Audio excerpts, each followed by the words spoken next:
हाय, hello, good evening सगळ्यांना. जय भीम. मी सीमा. स्वागत आहे आपल्या सगळ्यांचं माझ्या किचन सवंगडी आणि मी या चॅनलमध्ये.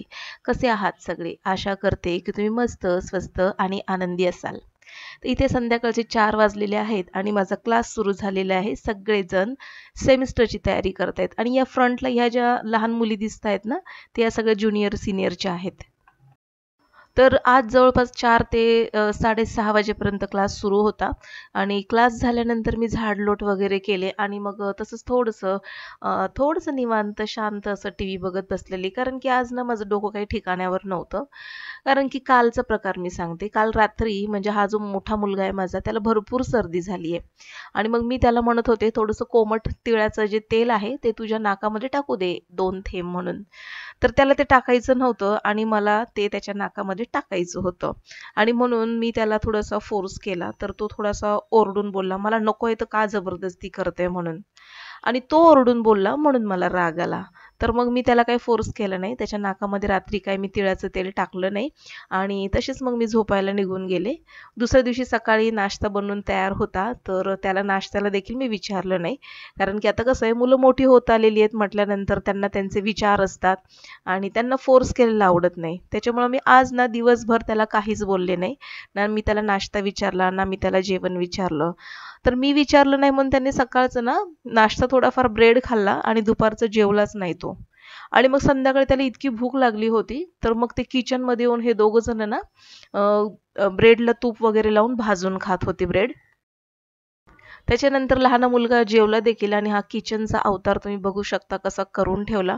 असं वाटत होतं किचनमधून पळून जाऊ, एवढं सगळं त्यांनी किचन अस्ताव्यस्त करून ठेवलेलं. मग आता पुन्हा त्यांना काही सांगायचं म्हटलं, की पुन्हा मग मम्मीच बोलते जास्त असं होतं. मग मी काहीच कोणाला काही बोलले नाही. किचनमधला सगळा पसारा पहिला आवरून घेतला, भांडे वगैरे आवरले. कारण की कसं आहे 6:30 जवळपास 6:45 झालेले सगळं करता-करता. तिथून पुढे आमचं चहा-पाणी वगैरे आणि मग सगळं किचनचं सगळं आवरल्यानंतर मग स्वयंपाक वगैरे केला. तर मग आता इथे ना भाकऱ्या वगैरे करून घेतला. किचन आवरल्यानंतरच असं मोकळा श्वास घेतल्यासारखं मला वाटलं. नाहीतर असं वाटत होतं, बापरे! मी कुठेतरी अडकून पडली आहे आणि हे मी आता कधी उरकू? इतकं मोठं मला म्हणजे ते असं चित्र दिसत होतं माझ्यासमोर.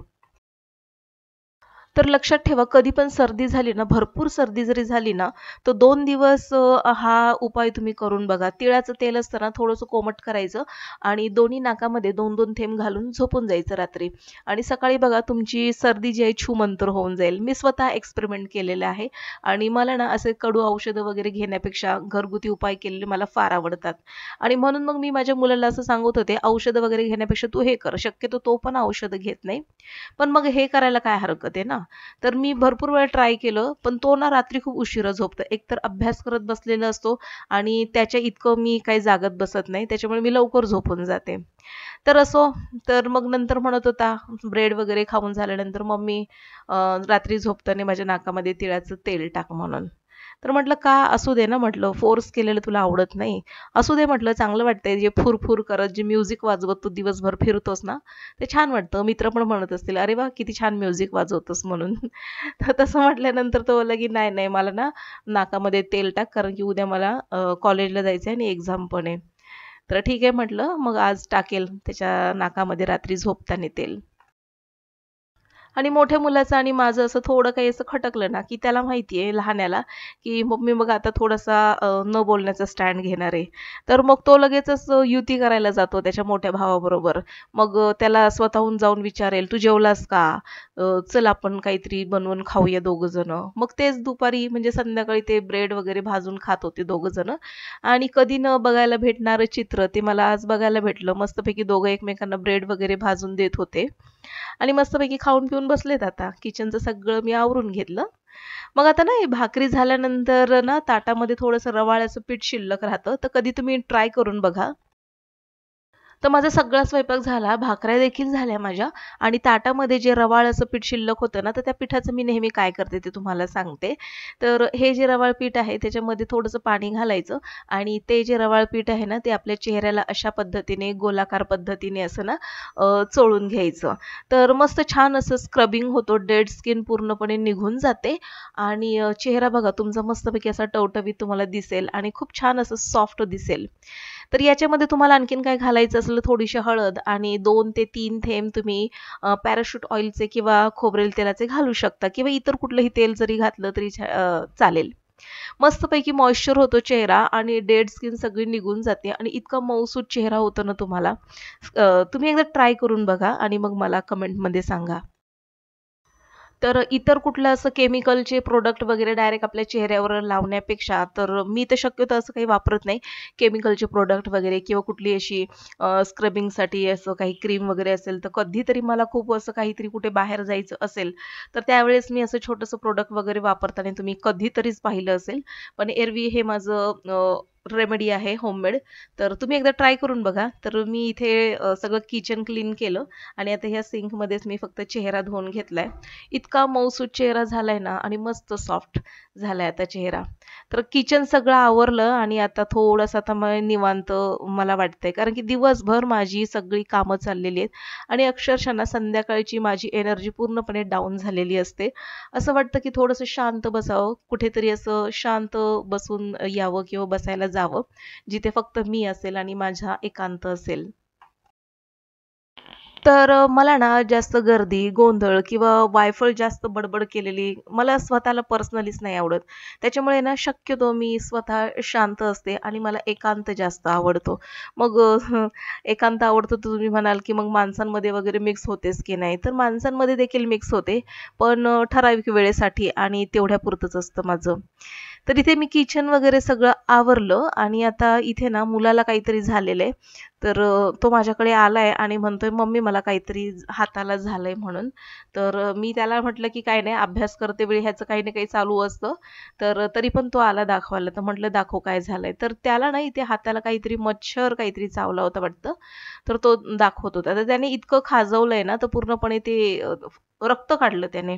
तर मी त्याला ओरडले, "ते इतकं खाजवायचं असतं का म्हणून रक्त निघेपर्यंत?" तर त्याला म्हटलं, "हात धुवून घे आणि त्याच्यावर काहीतरी खोबरेल तेल वगैरे लावून घे."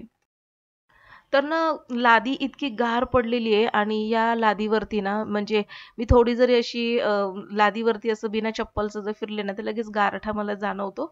सर्दी होते मला लगेचच आणि म्हणून मी ना दिवसभर माझ्या पायामध्ये अशी चप्पल असते काम करते वेळी तरी निदान. तर मग माझ्या लहान मुलाने देखील ना पायामध्ये सॉक्स घातले होते आणि तो देखील घरभर फिरत होता. तर त्याला सॉक्स घातलेलं बघून हा मोठा लगेच त्याला म्हणाला, की "सॉक्स का घातलेस तू घरामध्ये?" तर त्याचं उत्तर ऐकून मला हसायला आलं. तर त्याने काय उत्तर दिलं असेल? तो म्हणतोय, "माझ्या पायाला मळमळतंय." तर तो बोलला, की "काय?" तो बोलतो, "माझ्या पायाला मळमळतंय." मी म्हटलं, "निलय काय होतंय तुझ्या पायाला?" तो म्हणतो, "मम्मी माझ्या पायाला मळमळतंय." मला हसू आलं. मग म्हणजे बघा, ही आहेत इंग्लिश मीडियमची मुलं आणि त्यांचं हे आहे मराठी.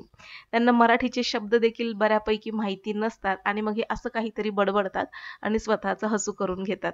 मला इतकं हसायला आलं तर मी थोडीशी हसले आणि मग त्याला सांगितलं, "निलय, मळमळतं असं नाही म्हणायचं. माझ्या पायाला गार वाटतंय, गारठा वाटतोय म्हणून मी सॉक्स घातलेत असं म्हणत जा." म्हणजे खरंच इंग्लिश मीडियमच्या मुलांना ना मराठीचा शब्दसाठा इतका अपुरा आहे ना त्यांच्याकडे, की त्यांना मराठीचे शब्द काही आठवले नाही ना, तर असंच काहीतरी बडबडत राहतात हे वेड्यासारखे. तर इथे ना मला दही लावायचं होतं. तर मग स्टीलच्या डब्यामध्ये थोडंसं विरजण घातलं दह्याचं आणि त्यामध्ये हे जे कोमट करायला दूध ठेवलेलं गरम तव्यावरती, तर ते घालून मस्तपैकी मिक्स करते. छान असं उद्यापर्यंत दही तयार होईल याचं. आता काय झालंय माहिती नाही, पण मला ना हल्ली कढी खिचडी फार खावीशी वाटते. म्हणजे कढी फार खावीशी वाटते आणि म्हणून मग मी काय करते, हे थोडंसं जास्तीचं दहीच लावून ठेवते. लास्ट वेळेस पण मी लावलं होतं, तर ते पूर्णपणे संपलं. तर म्हटलं की चला आणखीन थोडंफार लावून ठेवते. तिथे दही वगैरे लावून ठेवले आणि हा किचनवर थोडाफार काही भांड्यांचा पसारा आहे, तर तो आवरून घेते. आणि हे आवरते ना आवरते तोच या मुलांच्या पप्पांनी आणलेले होते चिकन लॉलीपॉप आणि म्हणाले की हे चिकन लॉलीपॉप फ्राय करून मुलांना दे म्हणून.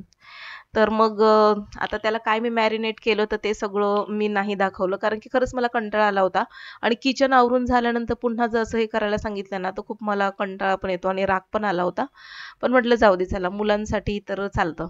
तर याच्यामध्ये ना लॉलीपॉपसाठी मी आलं, लसूण, हिरवी मिरचीची पेस्ट लावली, तिखट आणि हळद हे सगळं मिक्स करून मीठ वगैरे मिक्स करून कॉर्नफ्लॉवर लावून तेलामध्ये तळून घेतले. मस्त झालेले कुरकुरीत असे लॉलीपॉप.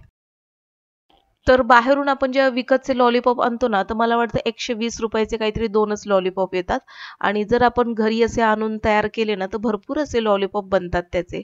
तर अशा पद्धतीने आपण घरी आणून भरपूर असं मुलांना खाऊ घालू शकतो आणि मुलं आवडीने खातात ना, मग त्यावेळेस मग हे आणत असतात लॉलीपॉप वगैरे. तर मस्त झालेले लॉलीपॉप, मस्तपैकी बाहेरचे असे वाटतात हे लॉलीपॉप. मुलांनी खाल्ले आणि आता इथे थोडंसं निवांत खाली असं गरबा वगैरे चालू होता. तर हे ना आमच्या पाठीमागचं जे दुसरं कॉम्प्लेक्स आहे, तर त्या कॉम्प्लेक्समध्ये गरबा वगैरे चाललेला मुलांचा. तर मस्तपैकी या खिडकीमध्ये बसून बाहेरचं सगळं मी बघतीये. खूप छान वाटलं आणि आता जाता-जाता म्हटलं की चला उद्या दुसऱ्या दिवशीची देखील तयारी करायची आपल्याला. तर मग इथे मी वाटाणे भिजत घातलेले आहेत. तर असा होता आजचा माझा दिवस. आजचा ब्लॉग आवडल्यास नक्कीच लाईक करा. भेटू पुन्हा. तोपर्यंत बाय.